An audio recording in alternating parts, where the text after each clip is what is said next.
The Grand Rapids Ballet is featuring the choreography of three-time Tony Award winner Justin Peck as the company presents In the Countenance of Kings, set to the music of Michigan native Sufjan Stevens. Now, it's described as a celebration of youth and energy, and we've got that youth and energy right there in studio because we've got Josue Justis along with our, what are you pointing to him for, James? Artistic director James Safranco. You've got that youth and energy too, right, James? Not as much as they do.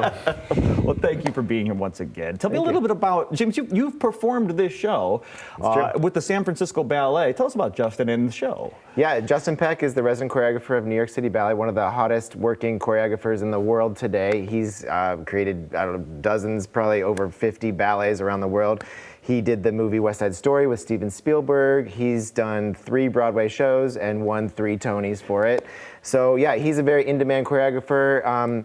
He's got that sort of like energy and excitement of a youthful generation, also of a New York City sort of vibe too, because that's where he was a dancer in New York City Ballet too. So the sort of energy of that city, drawing on the lineage of the choreographers from that company, Jerome Robbins and George Balanchine too. So kind of like a continuation of that energy and musicality and youthful spirit. It's pretty good when you do 3 shows and all 3 of them you win a Tony for. That's not a pretty good track record for him, right? So Justin, obviously, as you said, a well sought after choreographer, and well, you performed. Yeah. Are you doing the same? Are you doing the same role? No, he's not doing the role that I did. Okay, but yes, my role is there, and so I'm taking part in sort of teaching that and coaching that.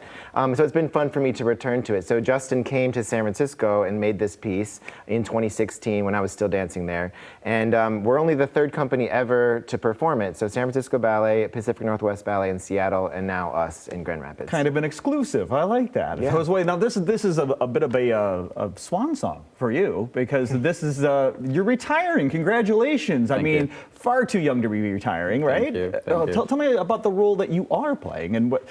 I mean, you've got to have a lot of emotions coming into this show. Certainly.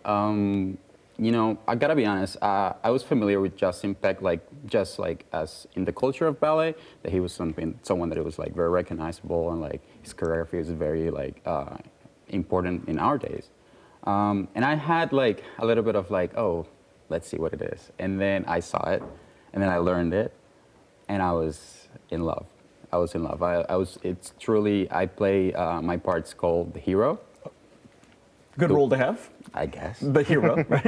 And it's one of the most delicate and like right in my line of understanding of what partnering should be. And like we share a lot of like similarities in the way we approach things. And I never met him, but I know because the part is just like the things that I would have done. It almost felt natural, like familiar to you. Exactly. Like you were cut from the same cloth. Even like meeting him. Wow. And I was like, okay, I love this. That's got to be music to your ears, James, when a dancer has that kind of passion and connection to the choreography. Yeah, and when dancers enjoy the work that they're doing, they just dance so much better. Sure. Too, you can see and this is a piece too where you're allowed to let the sort of joy, because it's not a narrative piece, it's an abstract piece, but it really does sort of embody just joy and the emotion of being physical and being on this music, which is from Sufjan Stevens, also another famous and Michigan native. So a nice hometown or home state connection to our piece there. Excellent, and not the only piece though. Right? Yes, this is the second half of the show. The second, yeah. And we have 4 shorter ones in the first half. One ticket for both, right? Yep, one ticket. Right. You get a whole evening of work. You're getting all these shows because I mean, we should mention. I mean, Penny's shows in there. Let's talk about the other show. And you have a piece in there too, don't you? Yeah, 4 shorter ballets. So one by our resident choreographer Penny Saunders. I'm creating a new work to music by Ray LaMontagne. We have a duet from choreographer Danny Rowe to a song by Nina Simone, and a male duet to Concerto 622 by Mozart. So a nice wide range of styles, all very contemporary and forward-thinking, forward-looking, pushing the boundaries of dance. This is not your typical Swan Lake. Okay, yeah, this is not a traditional what you might expect. So the 4 shorts are first, and then the second half is all about in Countenance of Kings. That's right. And that is where we get to see Josue dance with unabandoned joy. He's also in my new piece too, so he's got he's in two that things as to well. do. Excellent. Well, yeah, I mean, if you're going out the door, they got to put you to work as much as they can before you say goodbye. But if you've enjoyed Josue dance, if you just enjoy the ballet, if you want to see something, as you mentioned, forward-thinking, youth, energy, and an abstract piece, here is your chance, the 24th through the 26th and May 1st through the 3rd at Peter Martin Legge Theater. You can always get your tickets and more information at grballet.com. We'll be right back.